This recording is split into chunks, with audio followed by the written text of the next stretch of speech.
Ya chicos, tengan todos muy buenas noches. Vamos a continuar con la parte 2 de lo que es sistema nervioso autónomo. Para aquellos que no han estado en la clase de la mañana, es muy importante que ustedes al menos tengan bien claro que cuando yo hable del sistema simpático, voy a pensar en todos los efectos que a mí me ayuden a huir de un peligro. En cambio, cuando yo hable de las funciones del sistema parasimpático, tú tienes que enfocarte en todas las acciones, en todos los efectos que van a hacer que tú puedas relajarte, ya que puedas estar tranquilo. Estamos, esa es la gran diferencia. Entonces, frente a una situación de peligro, acuérdate, primero el sistema simpático, pasa el peligro y se activa el parasimpático. Ahora, no solo será el peligro como tal, ¿no? O sea, que veas a un ratero o que venga de repente, no sé, un perro a querer morderte, ¿no? Sino hablamos también de situaciones de peligro donde el organismo esté perdiendo alguna funcionalidad, ¿ya? Ahí también podemos ver efecto del simpático para posteriormente también ver el parasimpático. Muchos de los efectos que vamos a mencionar el día de hoy, ustedes en realidad ya lo han visto en cursos anteriores, como también algunas cositas lo vamos a evidenciar hoy. A ver, doctor, disculpe, ¿cómo cree que hagan los doctores con los de que pierden fisio el miércoles? Ah, ya, ya. Dos opciones. O les hacen ir a práctica el martes o el jueves, o doble examen la siguiente semana. Esas son las dos opciones que creo yo que les van a dar. Porque no les conviene que no les tomen en cuenta esa semana, porque sería una semana menos que promediar, salvo que estén bien. Ya, si están mal, no te conviene. Ya, eso va a depender de cada uno. Ya, listo, chicos.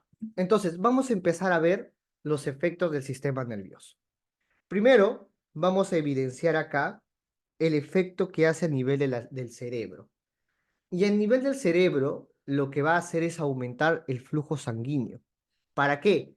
Para que de esa manera las neuronas puedan recibir más sangre y por ende más energía, más oxígeno, ¿no? Porque el oxígeno te brinda ATP. Y de esa manera las neuronas pueden generar una mayor comunicación.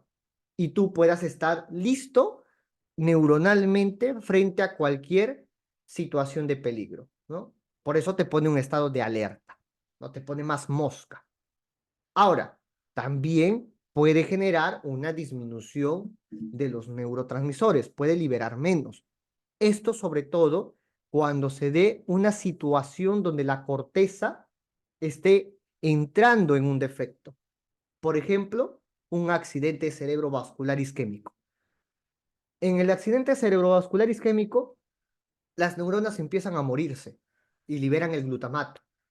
Y este glutamato, acuérdate que tiene un efecto neuroexcitotóxico porque aumenta mucho el calcio. Entonces, ¿qué hace? El sistema simpático dice, oye, ¿qué fue? ¿Por qué estás liberando mucho glutamato? Paren. Entonces disminuye la liberación de neurotransmisores. Ojo, son dos efectos, pero en dos situaciones distintas, en dos situaciones diferentes. Por otro lado, el sistema parasimpático a nivel de la corteza aumenta lo que es la memoria y la atención. Esto sobre todo en la situación donde tú ya estás relajado, ¿no? Es como, por ejemplo, te pones, digamos, ¿no? Te voy a poner un ejemplo. Viene un perro y te quiere morder. Entonces tú huyes, te pones alerta. Luego te sientas y te pones a pensar, uy, ¿qué pasó? ¿Qué es lo que ha pasado? ¿Por qué me siguió? ¿Qué hice mal? Ya la próxima no voy por esa esquina.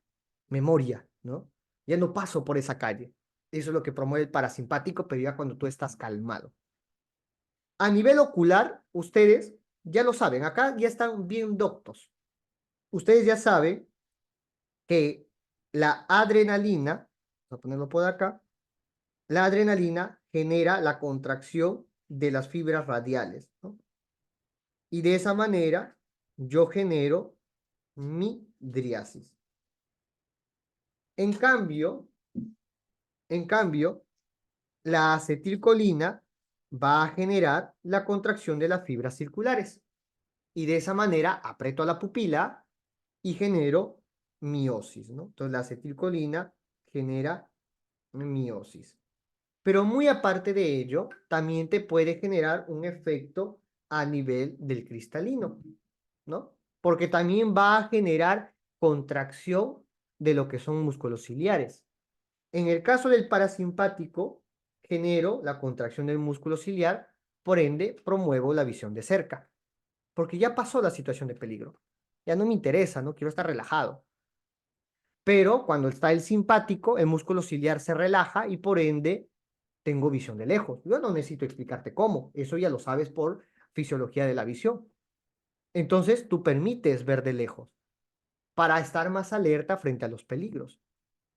Aumenta la producción del humor acuoso, ¿ya? Como también puede disminuirla.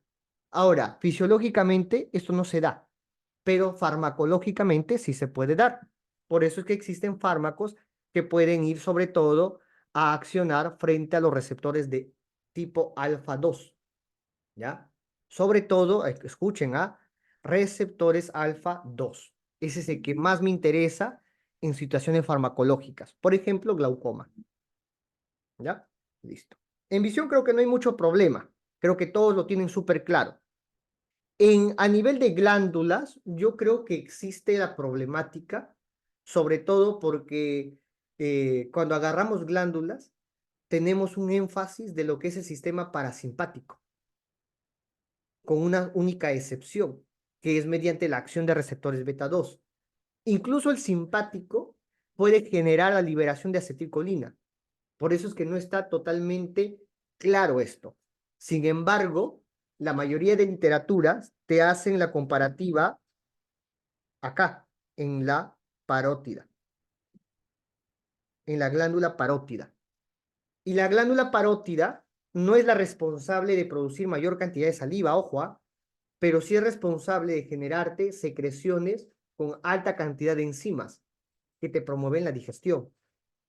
El simpático te genera una secreción de glándulas mucosas, ¿ya? Que están dentro de la misma parótida, haciendo que la secreción o la saliva sea más espesa y viscosa. En cambio, el parasimpático te genera aumento de la secreción de glándulas serosas, generándote secreción pero acuosa. Ahora, esto, por ejemplo, es evidenciado en un paciente como, perdón, vamos a hacerlo más delgadito para que alcance, como cialorrea.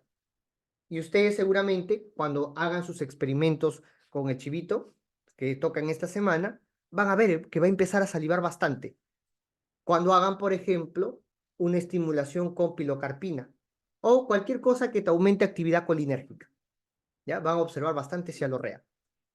Es más, en una intoxicación por pesticidas, ¿qué pasa con el paciente? Cialorrea. Por ejemplo, intoxicación con cannabis, igual, cialorrea, ¿no? ¿Por qué? Porque hace un efecto colinérgico mediante la inhibición de las colinesterasas, que ya también ustedes ya lo saben, recuerden, ya estamos en Morfo 1, ya no vamos a ver esas cositas. Que lo hemos mencionado un poquito en la clase teórica temprano, sí, ya, pero ya no vamos a profundizar en eso. Ahora es más sistema nervioso autónomo. Vamos ahora a ver qué pasa con los vasos. En los vasos, doctores, primero ustedes deben centrarse en que el simpático es un vasoconstrictor. Eso es primero. Pero el efecto vasoconstrictor, recuerda que es principalmente por la noradrenalina. ¿Por qué? Porque los receptores alfa 1 reconocen principalmente noradrenalina. No se olviden la técnica. Receptores alfa, mayor afinidad por noradrenalina. Receptores beta, mayor afinidad por la adrenalina. ¿Ya? Eso deben tenerlo bien claro. Ahora, ¿por qué es que de repente por acá yo sí voy a hacer más énfasis? ¿Por qué? Porque yo al generar vasoconstricción de vasos periféricos, principalmente a nivel de piel e intestino, lo que hago es aumentar la resistencia vascular periférica. Y por ende, ¿qué aumento, doctores? Si aumenta la resistencia vascular periférica, a ver, doctores, tercer ciclo, Morfo 1, ¿qué aumenta? ¿Eso es fisiología general, chicos? ¿Qué aumentaría? ¿La frecuencia? No. La frecuencia no. Acuérdense la formulita, una formulita muy bonita. La presión arterial, doctores. aumento presión arterial. No se olviden la fórmula. Presión arterial es igual a gasto cardíaco por resistencia vascular periférica. Y el gasto cardíaco es frecuencia cardíaca por volumen sistólico. Entonces no hay que olvidarnos esos conceptos. Chicos, ustedes que están bien, la mayoría acá son alumnos muy antiguos de BG.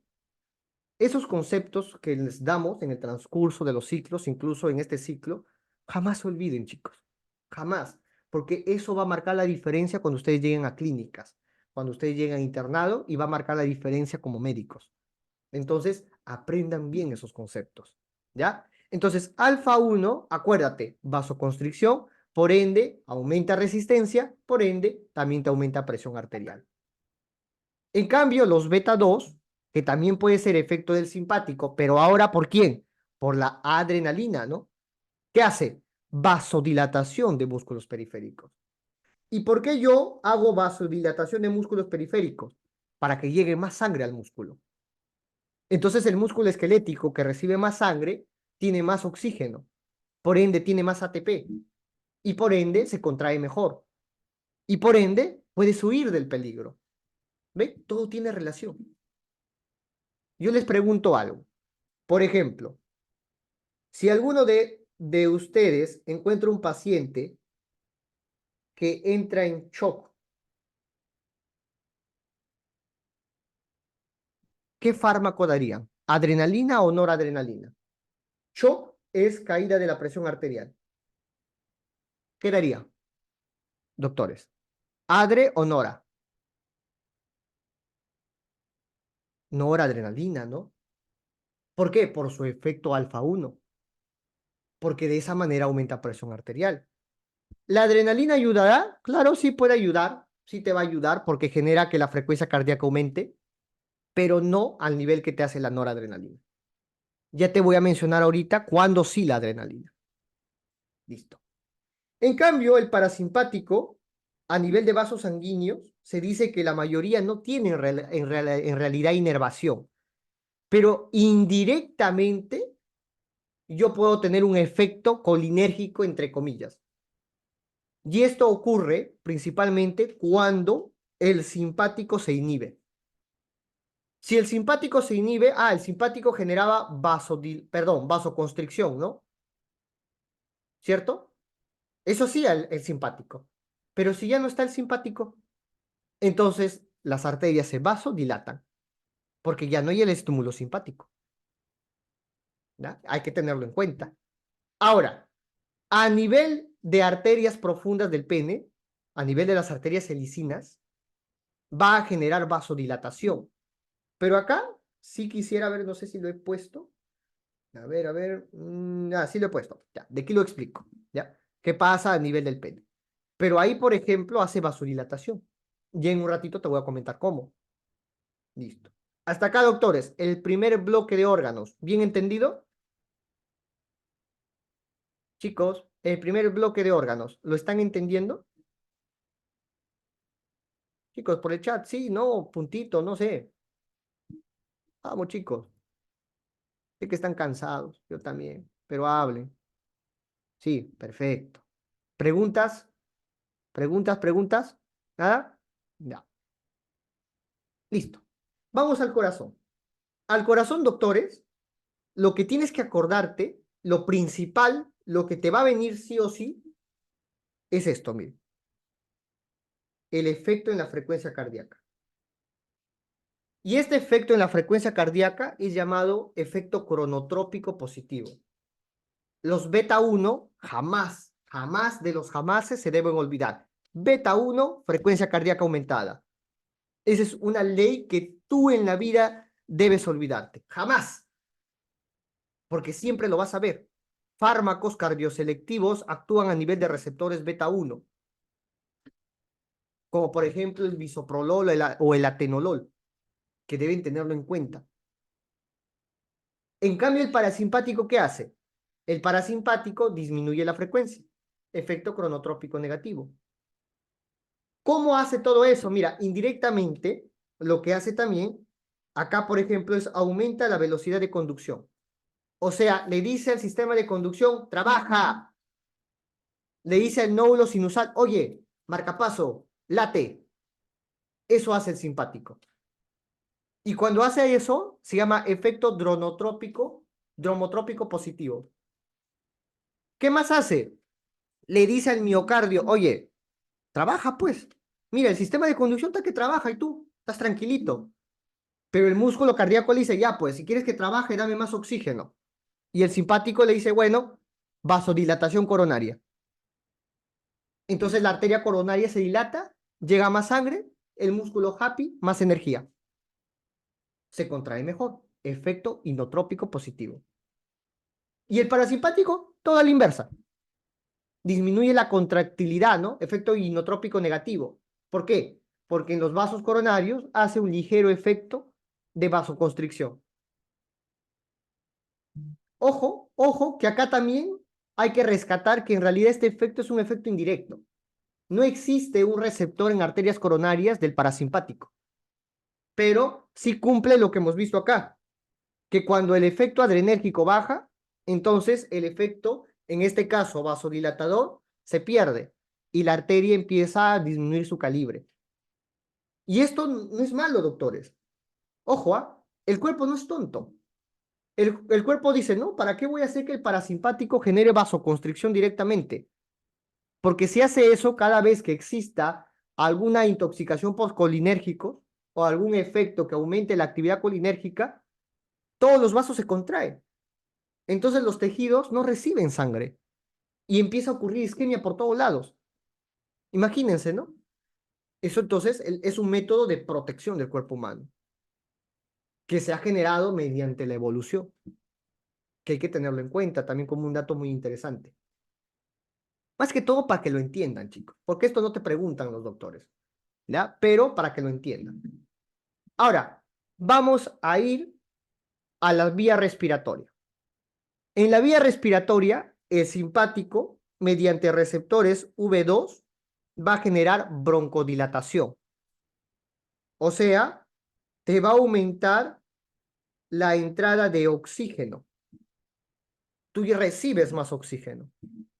Y por ende, la frecuencia respiratoria disminuye. Porque el cerebro dice, oye, está entrando bastante oxígeno. Pulmón, tranquilo, respira lento. Estamos bien, la vía está bien abierta. Y entonces hay bradipnia. Ojo, y cuando existe efecto parasimpático, es al revés. Hay broncoconstricción. Entonces, tienes menos oxígeno que entra. El cerebro dice, bueno, pulmón, más rápido. Y aumenta la frecuencia respiratoria. Taquipnea. Ahora, si ustedes tienen problemas en aprender ese receptor, lo único que deben hacer es ver el video que subió a YouTube, donde explico receptores. ¿Por qué? Porque ahí van a ver que, por ejemplo, todos los receptores muscarínicos de impares, o sea, M1, M3 y M5, aumentan calcio mediante el sistema fosfolipasa C gracias a la proteína GQ. Eso ya lo han visto en fisiología general. ¿Y qué hace esto, doctores? Al aumentar calcio genera contracción, pues. Ustedes nunca se deben olvidar que si el calcio aumenta en una célula, o te genera contracción, o te genera secreción, o te genera potencial de acción. Pero si aumenta demasiado, ya es patológico y te puede llevar a apoptosis, porque activa enzimas. ¿Ya? Entonces, eso también bien clarito. Entonces, doctores, si a ti te preguntan, ¿por qué el receptor hace broncoconstricción? Te ponen M3, M2, M4, beta 1. ¿Qué marcaría? M3, obviamente, ¿no? Busca siempre el que es GQ. Y doctores, para no complicarnos mucho, mire, en el caso de los colinérgicos, acuérdate, M1, M3 y M5. M3 está relacionado más con contracciones. M5 está relacionado con secreciones. Y M1 con un poquito de los dos. ¿Estamos? Y en el simpático, más sencillo todavía. Todos los beta, tanto beta 1 y beta 2, acuérdense que son de tipo GS. En cambio, alfa 1 es GQ, entonces genera contracción. Por eso acá en el vaso, mira, alfa 1, contracción de los vasos sanguíneos. Y el alfa 2 es de tipo GI, o sea, inhibe, suele relajar, ya suele bloquear, para que no se olviden nunca. ¿Ya? Así va la situación. Entonces, doctores, acá yo puedo utilizar fármacos, por ejemplo. El famoso salbutamol. ¿Alguno de ustedes ha utilizado salbutamol? ¿Saben para qué enfermedad es? Salbutamol. ¿Para qué enfermedad es el salbutamol, doctores? Para el asma, ¿cierto? De... Acá Eduardo paraba con su babe, dice, desde pequeño. La muerte, eso. Claro, claro, ¿no? El inhalador. Ya. Entonces, ¿qué hace el salbutamol? Activa receptores beta 2. Y de esa manera, ¿el asma qué era? El asma es una broncoconstricción. Se inflama, se hace edema de la pared de la vía respiratoria. Entonces, cuando tú metes un broncodilatador, se abre, ¿no? Para que lo tengan en cuenta. Ahora, ¿y qué tal si el paciente está en shock anafiláctico y la vía respiratoria se cierra? Está ahí, morado está el pobre. Llega a tu centro de salud. ¿Qué le das? ¿Adrenalina o noradrenalina? ¿Cuál creen que va a abrir mejor la vía respiratoria? ¿La adrenalina o la noradrenalina? Yo no sé por qué la piensan tantos doctores. Hoy la dejo pasar. En el banqueo de la siguiente semana, no. Ustedes deben estar rapiditos. Muy bien, Fabián. ¿Nadie más, chicos? ¿Qué le darían? Se muere su paciente, chicos. Cada segundo es vital. El cerebro aguanta 5 minutos sin oxígeno. Tu paciente no respira. Chicos, por el chat, solo 2 van respondiendo. Arriésguense por uno. Ya, Eduardo, bien, también.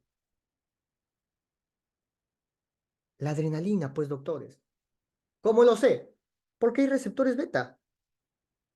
Y ustedes ya saben que los receptores beta prefieren adrenalina.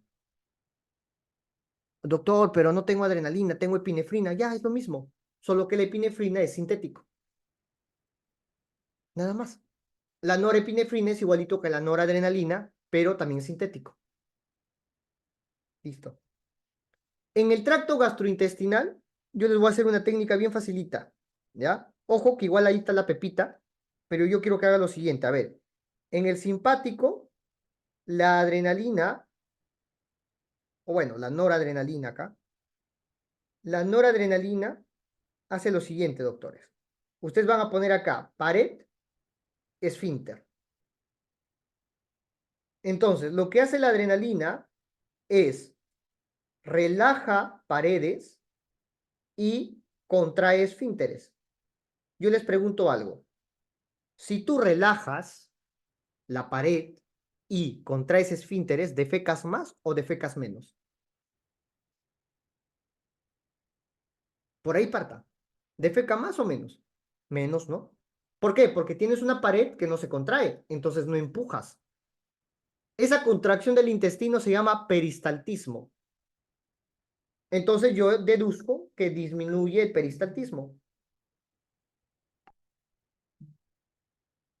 Eso sumado a que no se abre el esfínter porque está contraído, hace que tú defeques menos.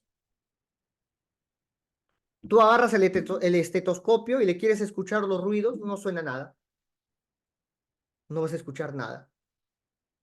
Hay ruidos hidroaéreos disminuidos. Y listo. ¿Ve? Fácil, ¿no, chico? Por otro, y ya mira, yo no necesito escribirte más. ¿Por qué? Porque la acetilcolina hace todo lo inverso. O sea, la acetilcolina contrae paredes, relaja esfínteres y por ende defecas más. porque aumentas el peristaltismo.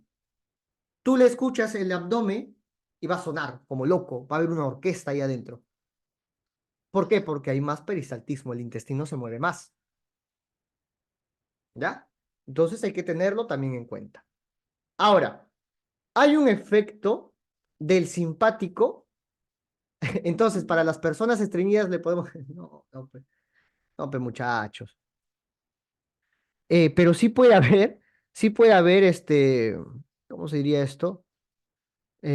¿Cómo se dice esto? Perdón. A ver, menos defecación. O sea, puede haber obstrucciones en niños recién nacidos, producto a que no existe el plexo que libera lo que es el acetilcolina. Ese plexo es el plexo de Auerbach. Ya te voy a mencionar cómo. Entonces, no se contrae el músculo del intestino. Exacto, muy bien, Fabián. El síndrome de Hirschsprung. Exacto, ese mismo, síndrome de Hirschsprung. No existe la cadena de plexo, no existe. Está el intestino sin nervios. Así piénsalo. En realidad es sin plexo, pero para que te acuerdes. ¿Listo? ¿Sí? ¿Sí me entienden, no? Entonces hay, ¿qué cosa? Obstrucción. ¿Por qué? Porque no hay defecación y las heces se impactan dentro del intestino. Pobre muchacho, ¿no? ¿Cómo se diagnostica? Dicen por ahí. Eso es, el diagnóstico es por biopsia. Tienes que entrar a sala, cortar un pedazo de intestino y mandarlo a patología para confirmar. Tú puedes sospecharlo, sí, cuando descartas las demás causas de obstrucción intestinal. Ahí lo sospechas. Sobre todo en niñitos. Hay como miércoles, chicos. Yo he visto tres pacientes con síndrome de Hirschsprung en internado. Bonito, ¿eh? Bonito caso. Ya bueno, también hay que recordar que hay un efecto metabólico de la adrenalina, que también es muy importante. Y acá yo te agrego un receptor, los receptores beta 3. Ellos, al igual que los receptores beta 2, promueven lo que es el aumento de glucosa. Entonces tú acuérdate que la adrenalina aumenta glucosa. Es hiperglicemiante. Ya, mira, entonces anda acordándote, glucagón, cortisol, adrenalina, hormona del crecimiento, todas estas son hiperglicemiantes. ¿Cómo? Potenciando glucogenólisis, o sea, destruyes el glucógeno para formar glucosa o formas glucosa desde cero a través de la gluconeogénesis. Ya, lo de la insulina no me importa, porque no hace mucha influencia en realidad. Ya, no hace mucha influencia, así que tranquilos, no se preocupen.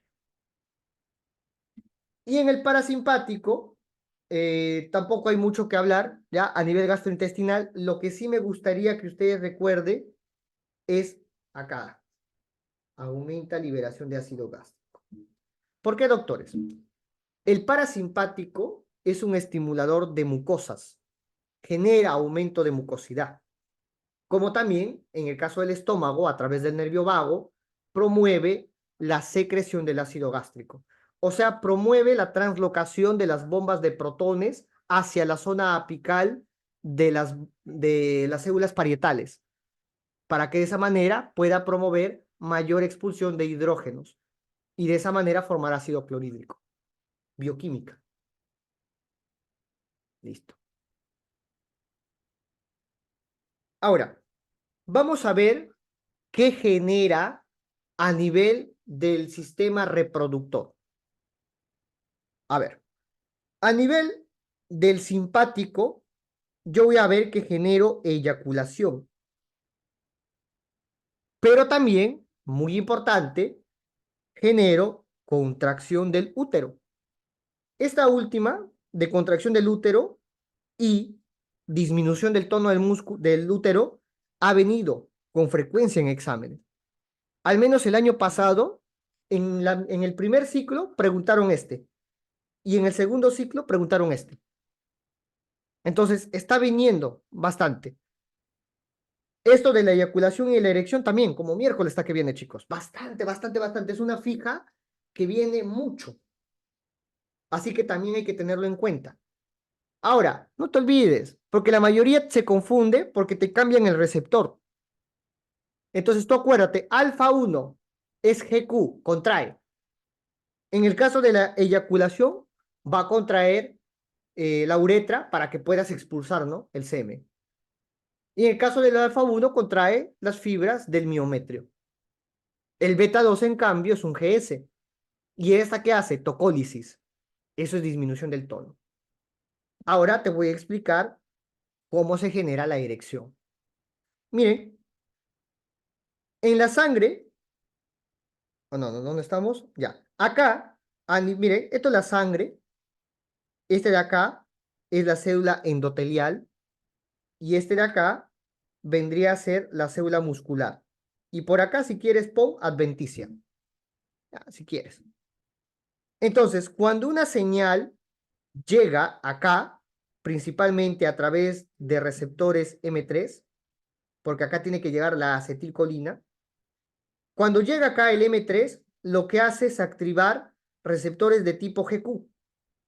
Y el GQ, tú ya sabes que aumenta calcio. Y me dirás, oye, pero ¿no sería entonces vasoconstricción? ¿No? ¿Por qué? Si el receptor está en el endotelio. El calcio aumenta en el endotelio, no en el músculo está acá. Si yo aumento calcio aquí, sí, contracción, no hay vuelta que dar, no la dudes.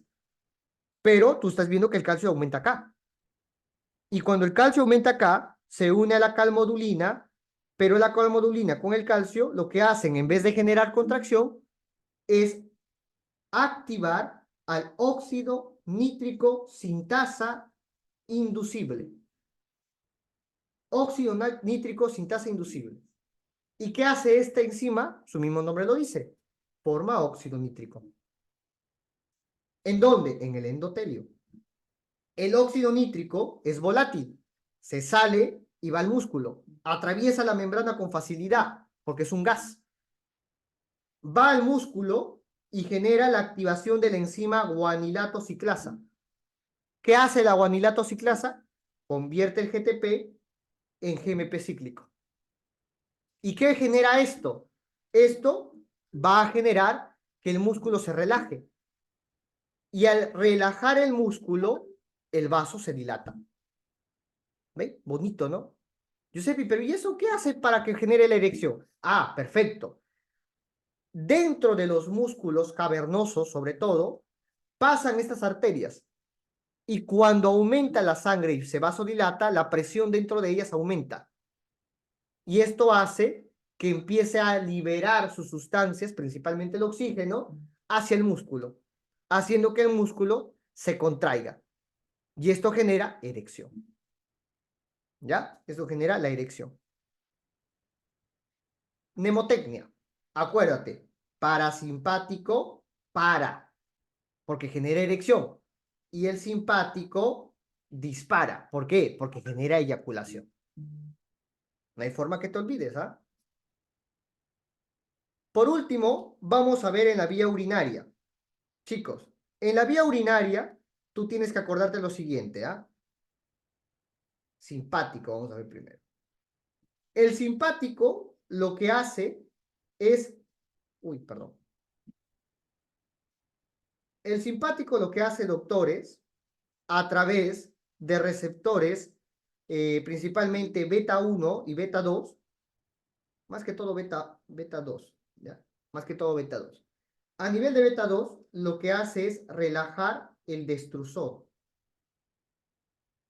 Para que me entienda, el destrusor es el músculo de la pared de la vejiga. Lo relaja. ¿Para qué? Para que pueda llenarse. Entonces promueve a que la vejiga se llene. Pero ojo, yo lo estoy llenando y cada vez se hace más grande. Pero yo no quiero que escape todavía la orina. Entonces, aparte de generar la relajación del destrusor, al igual que en el intestino, contraigo. ¿Quién? Al esfínter interno. Giuseppe, ¿y el externo? No, es que el externo es un nervio, perdón, es un músculo voluntario. Tú lo controlas. Por eso es que no le hace nada al esfínter externo, pero sí al interno. ¿Cómo? A través del plexo hipogástrico, no se olvide. ¿Ya? En cambio, el parasimpático, caramba. En cambio, el parasimpático, doctores, lo que hace es contraer el destrusor. Pero mira, para que lo entienda más bonito, conforme va llenándose, la vejiga se va distendiendo, se distiende, cada vez se hace más ancha y envía señales a la corteza a través, obviamente, de la médula también, sube a la corteza y luego baja a través de la médula espinal y hay un núcleo a nivel de los sacros, ¿ya? Porque no te olvides que acá estamos hablando de la parte sacra del parasimpático, que se llama núcleo de Onuf. Y a nivel de ese núcleo, yo voy a generar entonces una excitación, ¿para qué? Para activar el sistema parasimpático. Y de esa manera, ahora yo genero a través de receptores alfa 1, yo genero la contracción del destrusor. La contracción del destrusor. Y además relajo el esfínter interno. ¿Para qué? Para que puedas orinar. Resumen, el simpático entonces disminuye la micción, mientras que el parasimpático aumenta la micción. Ya, acá, esto lo he puesto por la pura. Ya, listo. Hay otros efectos simpáticos directos, como por ejemplo la acción en la médula suprarrenal, que lo hemos visto temprano, ¿no? Donde yo, mediante la excitación de la médula, aumento la producción de catecolaminas, pero a nivel endocrino. ¿Por qué? Porque lo libero a la sangre. Ya no es un efecto de neurotransmisor como lo que estamos viendo ahorita. Ya lo transformo en un estímulo endocrino. A nivel de riñones puede generar la producción de renina. ¿Por qué? Miren, todo tiene relación, ¿ah? Si yo aumento renina, aumento angiotensina. Y si aumento angiotensina, hago vasoconstricción. ¿Para qué? Para aumentar presión. Por eso es que el simpático está muy relacionado al aumento de la presión arterial también. Mira, otro. Secreción de sudor mediante acetilcolina. Interesante, ¿no? ¿Qué les dije yo? El sistema simpático, mediante sus neuronas postganglionares, producen adrenalina principalmente, excepto tres lugares. Tres lugares donde la neurona postganglionar no es adrenérgica. Al contrario, es colinérgica. Tenemos, por ejemplo, a las glándulas sudoríparas, tenemos, por ejemplo, a los músculos piloerectores y tenemos, por ejemplo, a los vasos cutáneos. ¿Ya? A nivel de sangre puede generar agregación plaquetaria, bueno, y el tejido adiposo genera aumento de lipólisis, no me importa eso de ahí. Acuérdate, beta 3 siempre metabólico, beta 3, métete a tu mente, metabólico, efecto metabólico, siempre. Aumenta cosas. Ya hemos visto que puede aumentar glucógeno, también puede aumentar triglicéridos. Ahora, reguladores, doctor. Cuando yo hablo de reguladores adrenérgicos, yo tengo que entender que los agonistas son aquellos que estimulan el sistema simpático. Por eso se llaman simpático-miméticos. Pero también voy a encontrar antagonistas que van a generar el bloqueo del simpático. Y si yo bloqueo el simpático, ¿qué tienes que pensar? Yo tengo que pensar que va a aumentar el parasimpático. ¿Por qué? Porque estoy disminuyendo el efecto adrenérgico. Entonces, ¿quién predomina? El efecto colinérgico. Ejemplo de ellos, te estoy poniendo todititos acá. ¿Ha venido en preguntas de examen? Sí, téngalo en cuenta. Antagonistas, estos de acá. Ahora, este grupito de acá se llama beta bloqueadores. Yo les pregunto algo, doctores. Paciente viene en paro cardíaco. ¿Qué le doy? ¿Qué le doy, chicos? Paciente viene en paro cardíaco. ¿Un agonista o un antagonista? Y si es un agonista, dígame, ¿del simpático o del parasimpático? Y si es del antagonista, igualmente, ¿del simpático o del parasimpático?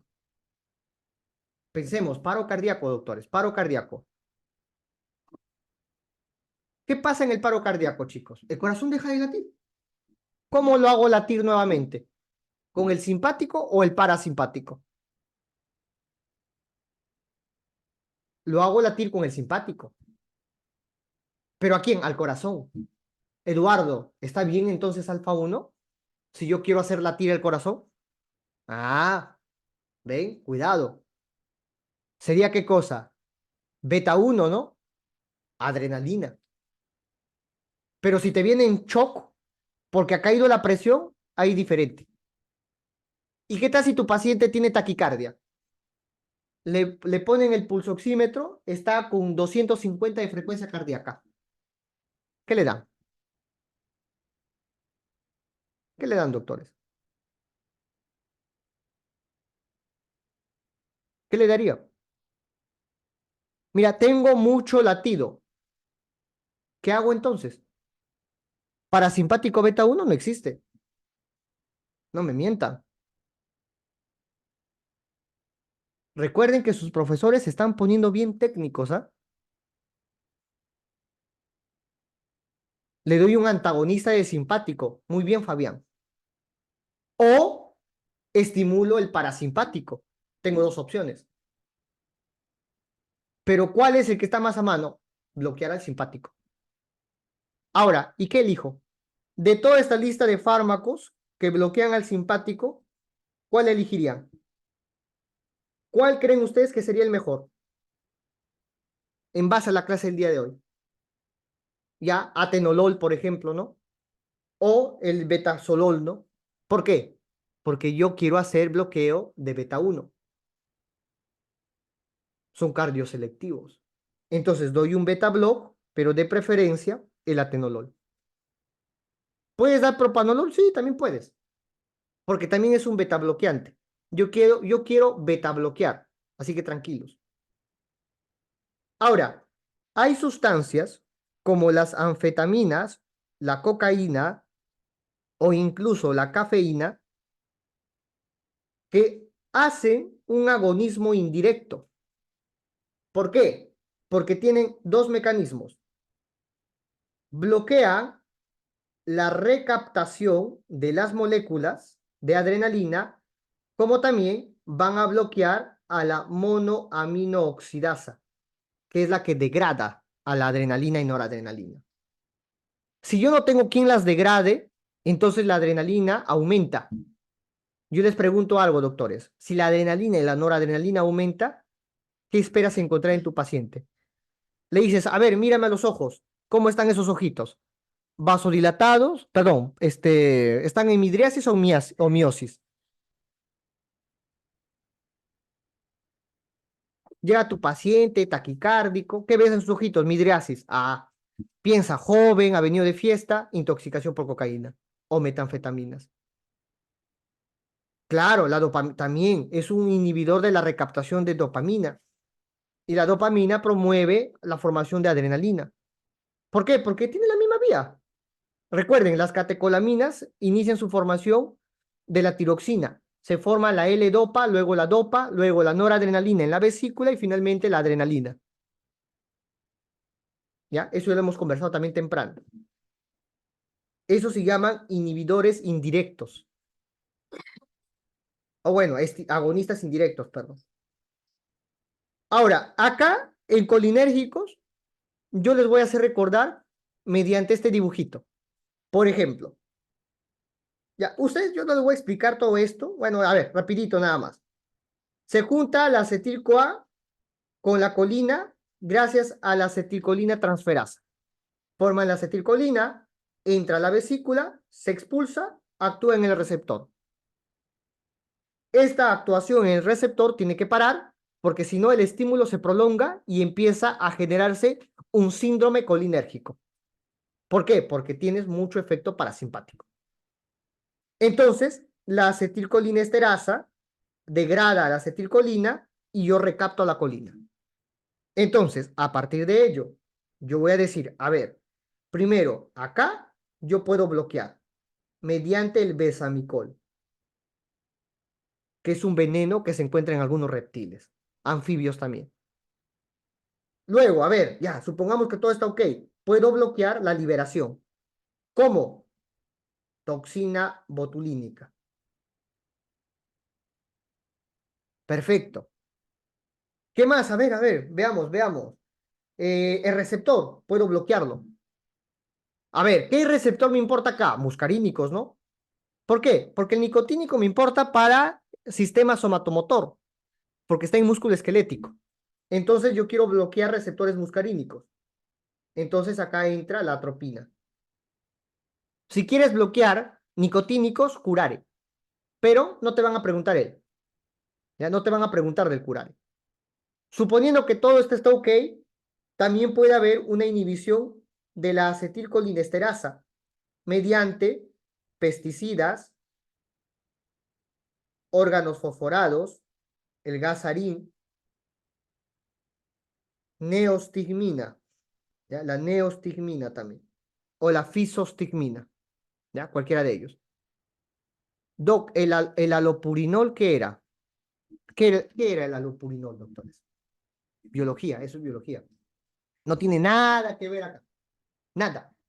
El alopurinol es un inhibidor de la enzima santina oxidasa que produce ácido úrico. Acá no tiene nada que ver. Toxina botulínica, casi. Toxina tetánica tampoco, porque la toxina tetánica impide la liberación de la glicina. Es un efecto más somatomotor. Así que no nos metemos por acá. Listo. También puedo impedir la recaptación. Acá también puedo bloquear. ¿Con quién? Con el hemicolinio. Y prácticamente ya te he dado toditos los inhibidores. ¿Cuál es el agonista indirecto? Todo este grupo. Estos son agonistas indirectos. ¿Por qué? Porque van a aumentar la acetilcolina, pero no van a estimular. Ahora, ¿habrán algunos que estimulen directamente el receptor? Claro, la pilocarpina, por ejemplo. La pilocarpina estimula receptores muscarínicos. O sea, genera un efecto colinérgico. Y eso van a ver, por ejemplo, en el chivito, en esta semana. Doctores, les hago una pregunta. Llega paciente, está con 50, bueno, menos, 35 latidos por minuto. ¿Qué le dan? No está en paro cardíaco, ¿ah? Así que o bien adrenalina. ¿Qué le dan? Paciente está con 35 latidos por minuto. ¿Qué le dan? Tienes dos opciones, ¿no? O aumentas el simpático o bloqueas el parasimpático. ¿Qué creen que dan? Un bloqueador del parasimpático, doctores. La atropina. Llega tu paciente intoxicado por pesticidas. Llega todo así, miótico, sus ojos bien chiquititos, la pupila, te llega así todo sudoroso. Y dirán, Giuseppe, pero ¿por qué sudoroso? Si el sudor es efecto del simpático. Doctores, pero es a través de acetilcolina. Y acá, cuando yo tengo una intoxicación por pesticidas, no hace una estimulación de nervios, sino que hace un aumento de acetilcolina como tal. Por eso es que tú puedes encontrar sudoración. Ahora, que me digas, inervación vagal aumentada, ahí sí no vas a encontrar aumento del sudor, porque el vago no lo inerva. ¿Ya? Listo. Entonces, chicos, en ese caso darían atropina, no se olviden, ¿ya? Atropina en una intoxicación por pesticidas. ¿Por qué? Porque tengo mucha acetilcolina. ¿Qué hago yo? Si tengo mucha acetilcolina, bloqueo el que reciba la acetilcolina. Y listo, solucionado. Finalmente, yo les comenté en la clase de la mañana que bueno, las nuevas literaturas te consideran como parte del sistema nervioso autónomo, muy aparte del simpático y el parasimpático, al plexo mientérico. Entonces, doctores, para que puedan acordarse del plexo mentérico, ustedes tienen que imaginarse que por acá pasan las heces. Esta es la mucosa, la submucosa, el músculo y la adventicia. Lo que hace entonces, chicos, Bueno, perdón. Lo que encontramos entonces a nivel de submucosa, acuérdate, submucosa. ¿De qué? De Meissner. ¿Ya? Submucoso de Meissner. Entonces, si está en la mucosa, no genera contracción. Por ende, genera aumento de secreción. Plexo de Meissner promueve secreciones.